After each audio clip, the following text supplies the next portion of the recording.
Bonjour mes amis, hi guys, part 2 of our tongue-in-cheek Rotten Rolex series. I love Rolex, I have 3 of them and I enjoy very much. But let's dig into it. If you're in Hong Kong, walking into central of this mega watch city where Rolex is as good as gold, you might see many Rolex signs and think to yourself, maybe I can buy a watch today, and you would be very wrong. So last year, the look wasn't very good because in the window you only had diamond adorned ladies models, and inside all the big displays were completely empty. You would walk in, they would just tell you that they're not getting any watches. It wasn't a very good look. So this year Rolex changed the narrative, and every single authorized dealers, and they belong to different companies, has been forced to display in the windows and inside one model of each family of watches. All the watches you've been wanting are right there. The Submariners, the Sea Dwellers, the Sky Dwellers, the OPs, the GMTs, the Explorers, Explorer 2, everything is there. It instantly happened earlier this year. And inside, the big empty displays have been removed, replaced with smaller displays, but again with all those super watches. No point going inside asking if you can buy them or even try them. It's only for display. And a new script, and all of the sales guys say the exact same thing. We can't sell them because we can't replace them. We're in Hong Kong. The watch market. Are you telling me you're not getting Rolex every week? Of course you are. So where do all the watches go? Well, it doesn't take a genius to figure out that in the past 2-3 years, we've seen quite a lot of reseller shops, brand new, very nice and clean, popping up all around the cities. They simply have been opened by the same guys who own the authorized dealerships and who just take the watches, sell them to themselves, and resell them at a big premium, pretty much the same price all around the city. So they probably have a WhatsApp group, agree between them what is the market price. So it's totally distorted, obviously. And then you have the big platforms like Watchfinder and the Watchbox, the most expensive place to purchase a watch, which will apply an extra on top of all that. And it just carries on, you know, to Chrono 24. And it just creates a very fictitious price, because there are so many Rolex watches on sale right now. It's actually very scary, and the market could implode when you see interest rates rising in the US and China locking down 400 million people.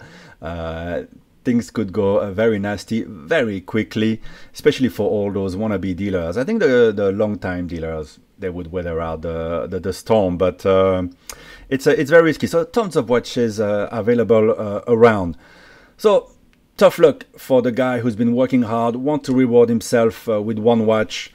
With one nice Rolex, it's very difficult for them to do that. They've become too expensive. I think the sane purchase right now would be a neo vintage like 90s Rolex, early 2000s as well. Those are well respected, and those prices have stagnated in the past 3-4 years. They rose a lot, and but now people bench them against the new stuff, and so neo vintage prices have stagnated. They're not cheap, but I think the values are more there to stay. Now, moving on, a rumor that I've heard is that the Rolex is looking into getting into the pre-owned market, and it would make a lot of sense. Of course, imagine Rolex putting their stamp of approval, you know, servicing the watches and then reselling them. There's a huge potential opportunity there. However, it could have a very pervasive effect, because where do you sell those watches? Well, maybe they would sell them through their authorized dealers, which means brand new watches, they could just sell them to themselves, remove one sticker maybe, and resell them as pre-owned. Because the new warranty cards, you know, and I didn't know that until this year actually, because I haven't been able to put my hand on a new Rolex for so long, don't actually show, I think, the retailers' names anymore like they did in the past. So it's really super easy to do whatever you want with the watches for the authorized dealers. So yeah, Rolex could easily legitimize this practice of authorized dealers reselling the watches at high prices without even leaving the dealership. To be honest, here in Hong Kong, it's already been like this for a year or two.